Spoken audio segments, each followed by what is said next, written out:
Good evening and welcome back. It's Kevin McNulty and Keegan Cooper here with you at the Superior Dome. And Keegan, another All-Star week is in the books on this field this afternoon. It was Team Red taking down Team Black by a final score of 49-25. 7 touchdowns for the Red All-Stars out here today. It was an offensive showcase. It was indeed, Kevin, and no surprise there when you look at Team Red's quarterback. It's Menominee's Trevor Turcoff picking up right where he left off in November. And where he left off was Ford Field with his teammate a lot of the time on Team Red this afternoon, Landon Bardowski in the backfield. When it wasn't Bardowski, it was most likely Kai LaCar, his future teammate right here at NMU. And LaCar not only got it done for Team Red's offense, but their special teams unit today too. He was 7 for 7 on extra points. Perfect on the extra points, prolific on offense. Kai LaCar is going to be a name we hear when we talk about NMU football. Oh, for sure. And Team Black certainly had its flashes today, too. But the highlight of the day, which we will get to, I think, is Ben Johnson with the pick 6 early in the first half. And that was a lot of fun to watch a guy who's going to play running back at Michigan Tech bring that one to the house. The ability for him to switch it up and play defense this week and get it done, he's rewarded with a pick 6 and a touchdown. As we've already talked about, tons of talent out on the field today. Let's take a look and see how this game went down.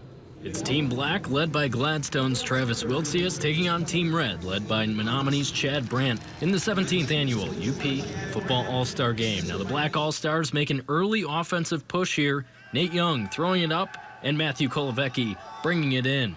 Team Black marching down the field, but the Red team slams the door on 4th and 1. Caden Luan with the sack on Young that time, and Team Red takes over on downs. Then it does not take long for the fireworks to start. Red All-Star quarterback Trevor Turcoff lets it fly deep downfield, connecting with Wyatt Dimmers. We've seen that play before when Menominee competed for a state championship down in Ford Field. Dimmers does the rest for the first score of the game. Kai LaCar's extra point is good. 7-0 Team Red. And a lot of multi-sport athletes on the field today. But I didn't know there were rowers in the house. No flag for excessive celebration, and we play on. The Red All-Stars kicking off now. And this one bouncing, and the Black team can't handle it. The Red team's offense comes right back onto the field, and they do not wait to strike again. It's Turcoff finding Mr. UP basketball. That's Johnny Ingles in the end zone for 6. Ingles, he'll suit up for the NMU men's basketball team come November, and Team Red leads it 14-0.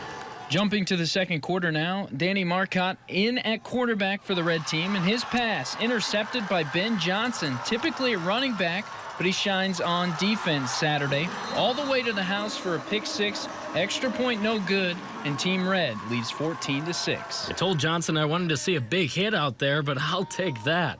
Well, then it's the Red All-Stars offense back on track. Turcoff with the handoff to Kai LaCar, the former Negaunee Miner, punches it in for the tutty. LaCar hits the extra point too, and Team Red grows the lead back to 15. Next drive for the Red team. Coach Brandt gets a little crafty. Marcotte to Alex Ortman, and Ortman flips it back to Landon Bardowski. He's off to the races, finally taken down around the 1-yard line, but the very next play, Bardowski punches it in, and Team Red leads by 3 scores. It's 28-6.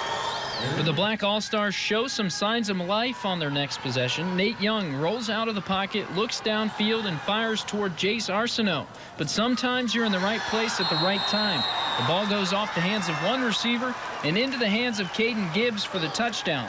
Team Black back within 16. Gladstone Brave to Gladstone Brave. Now we're in the third quarter. The Black All-Stars find themselves back in the red zone, and there he is. Eli Rouse, a.k.a. the Kingsford Bulldozer, showing his strength right there as he dives for another score.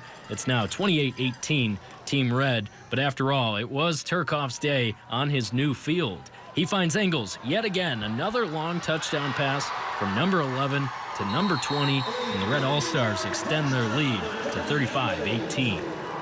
And of course, the Menominee connection was on full display. Turcoff to Bardowski, who bounces outside and all the way to the end zone. Team Red is in full command. The Black All-Stars continued to play hard, but the clock was not their friend. Here's Matthew Kolovecki, the offensive MVP for Team Black. Double-digit receptions on the day, but this would be his last as the clock hits 0, and Team Red is victorious. 49-25 your final score in the 2024 UP Football All-Star Game.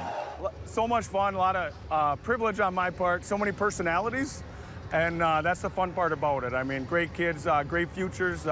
Keep track of them, wish them all the best of luck. But I mean, real fun on my part to learn so many different guys and not one to take anyone on our team anytime.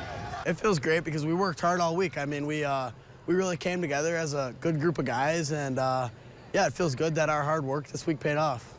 It was so much fun. I didn't expect this game to go any differently with this entire team. We had a very great week of practice coming up, so I knew this was going to come out, especially with all the trash talk from the Black team. We stayed humbled, and I just knew this was going to happen. It felt awesome. I mean, obviously we got out big, and we just wanted to play. But Coach Brandt started first meeting, he's like, all right, we're here to win, and we're not going to let up all week. And so once we got that 1-0 stroke and we were up, I mean, it was so much fun to be a part of. Well, we talked about the talent on display today. Trevor Turcoff, Kyla Carr, certainly a big part of that. But the Red All-Stars definitely got contributions from up and down their roster today. Really the same story for the Black All-Stars. They just end up on the wrong end of this All-Star game today. And when we talked to Ben Johnson earlier, he reminded us that it's not just about today's game, but the entire week leading up to the All-Star game where you form lifelong bonds with other players from across the UP. Just like you said it, Kevin, they practice together all week. They get to know each other, spend time in the dorms. These are guys that they played against for 4 years, and now for one game, they get to play with each other before they move on past their high school careers. Last offseason, when I heard the game was going to get canceled, you know, it bumped me out a bit because I knew, you know, I always looked up to this game, looking at the combine, you know, seeing the bench and stuff. So thank you to Coach Branchell for taking over the game and the whole Advantage team. They did a great job this week, and it really is a blessing that this whole week was able to be reinstated. Well, that really does it for the 17th annual UP Football All-Star Game here at the Superior Dome. A great week of events put on by Advantage Sports Training in their first year running All-Star Week. They did a fantastic job. Now, down at the Island Resort Championship, play was suspended for most of today, so we don't have any of those highlights to get to, but that's all coming up tomorrow, Keegan. That is, Kevin, as young athletes look to earn their LPGA cards. Competition will heat up on the last couple days of competition, so let's hope for some good, fair weather. Plus, Trails Fest in Marquette tomorrow. We'll have all that on your TV6 Late News. That's all coming your way tomorrow, and that does it for us here at the Superior Dome. For Keegan Cooper, I'm Kevin McNulty. Tristan's back after the break.